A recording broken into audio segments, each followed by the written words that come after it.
Welcome to another Down the Rabbit Hole video. This is just a quick video because it's a bit of an update, something I discovered about this, the safe, the home safe that we got about a year ago. And you can see it's heavy as heck, made by Honeywell. I'll put a link to that original review. This thing is awesome because it's, probably cement lined or something like that. It's fireproof. It's got all these great things, perfect for storing your documents and important valuables, I thought.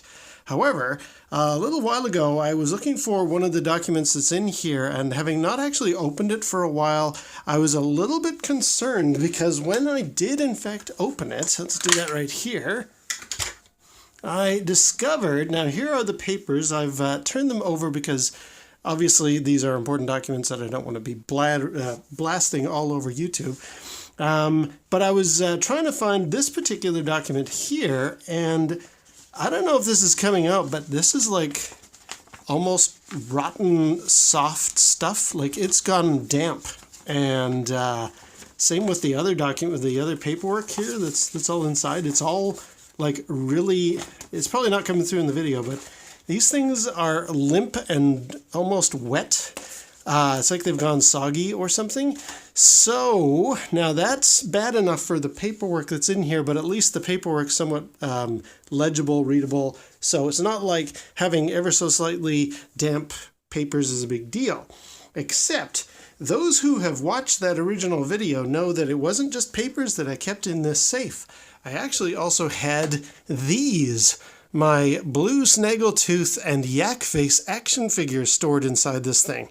And when I opened them, the packaging around Snaggletooth here was actually bowed outward, like it had started to become so soggy that the cardboard was actually being mutated a bit. Now, couple of good things. If you've seen my original review or discussion about my blue Snaggletooth, you'll know that the case that I've made, this is actually, as I say, a case that I made.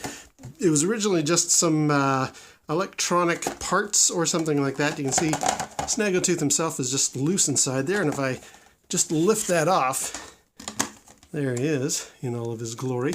But yeah, so that's not a big deal because this, if this thing goes bad, it's not the end of the world. It's just some packaging I created for my Snaggletooth figure. Can't get him to flip over. Anyway, basically as soon as I saw that these were going soggy and this thing was bowed out, I took this, and Yak Face we'll get to in a second, I took them out and put them somewhere else that's safe because I sure as heck don't want these things to go bad. And in the intervening, I think it's been about a week, in the intervening week, this cardboard has returned to normal. So that's awesome for blue Snaggletooth. I won't set him in there now.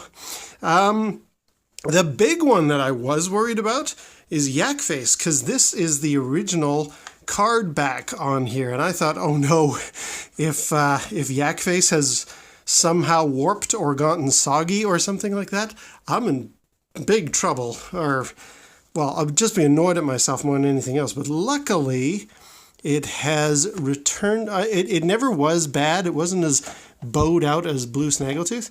And it's actually a-okay. I even checked around the seal here where the original piece of plastic meets the cardboard. Perfectly fine. No breakage, no sign of any going bad or moldiness or anything like that. So thankfully, Yak Face is fine, and blue Snaggletooth himself is a-okay. It was just this homemade backing that I made that was in trouble, and that's been a-okay. So, I'm not going to keep these in the safe after all. I am going to keep other things in here. I mean, as I say, paperwork, not a big deal. But I guess what I need to do is find one of those like silica gel little, things they pack with electronics, a desiccant, something to keep rot and moisture from affecting electronics. I'm going to have to put one of those in there because I do not want any of this stuff to get wet. So if you've got this Honeywell safe, or I guess just any safe of your own that you're keeping important things in, have a look inside. Make sure there's nothing happening with any buildup of moisture, or I guess the air that gets trapped inside here will eventually have the risk of damaging what's inside. Yeah, very very glad that I caught that in time. I'm glad years didn't go by, in which case these other things might have been permanently damaged. But it did, it made me realize, hey, my safe is not very safe. Anyway, little warning there for the audience, so I guess until next time, we'll see you down the rabbit hole.